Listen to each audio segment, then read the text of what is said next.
just get started putting this in motion a little bit just to kind of test it out. And I'm going to set all these blends to IK. I think it's going to make it a little easy for me to have like very specific control over the angles of the joints. I'm going to set this to the side here. I'm going to save it. And I'll be referencing the runs that you'd seen on my Pinterest board. And I'll see if I can just start pushing these into shapes. There's like 13 frames of this one animation, so I'm just going to copy that. But I think character animation is one of the most intimidating, one of the ones I respect each discipline quite a lot. Character animation is so amazing to me. Like when you see the, I don't know, I love watching things go down the pipeline at the animation studio, whatever animation studio I've worked at, and see them be improved along the way. Like I'll see a screening and it's all storyboards, and just that is incredible. And then seeing all the sets come in and the characters come in, it's all really incredible. And then it's rare that I'll see a screening with all the final character animation. Usually I'll wait, like I'll see it at the wrap party, and when that happens, it's like it's so much better.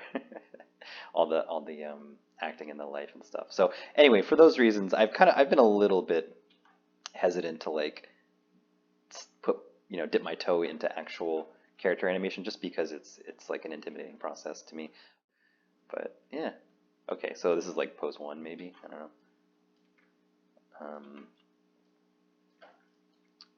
And yeah, I mean, I don't know if it's a faux pas to be lifting someone else's animation here exactly, but I also approach this like I would any other artistic endeavor, where I want to make it good.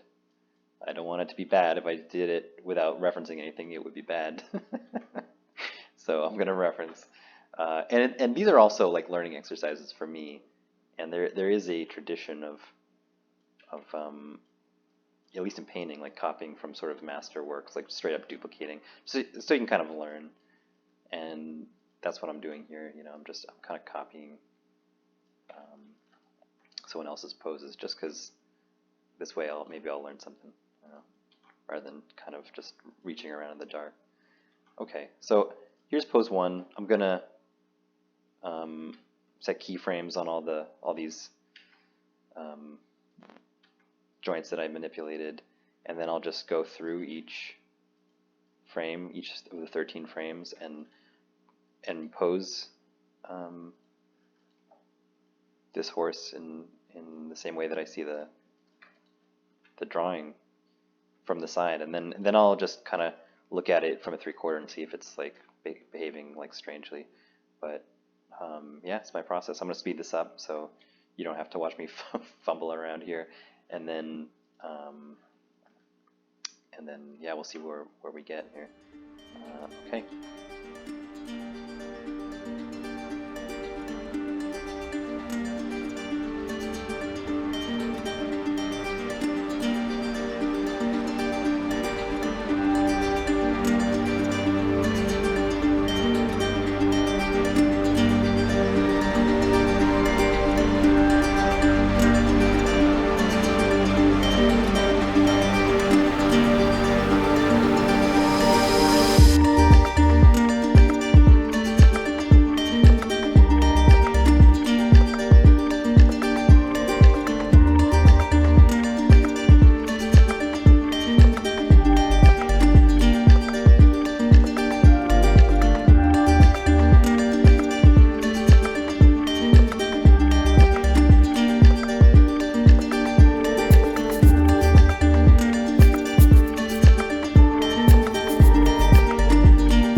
I've now um, gone through all of these 13 frames and set keyframes for the limbs and torso and the head and the neck.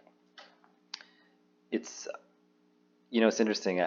I noticed that I see a lot of very slick animation in production and in film. It has all this like motion blur, and it's like super smooth, and it's probably considered to be better quality, I guess, by a majority of human beings. However, for me, I kind of like a jittery animation. I don't know what it is exactly, but there's something about seeing the frames and it's not like perfectly tweened and stuff that I kind of like. It's a little bit like a sculpture, which like every angle's been polished down into a curve and it's all smooth and really high quality polish. I kind of like sometimes seeing the marks and the planes and you let your imagination fill in. So anyway, uh, I'm gonna kind of leave it like this probably, uh, where it's a little jittery. I kind of like that. And if my model was sort of the first mark I'm putting down, this will be the second mark, this animation.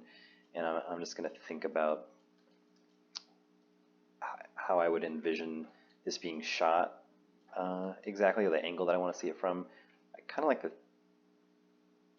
there's something nice about the side. I kind of like a 3/4 though. And there's also something nice about this side. I don't know.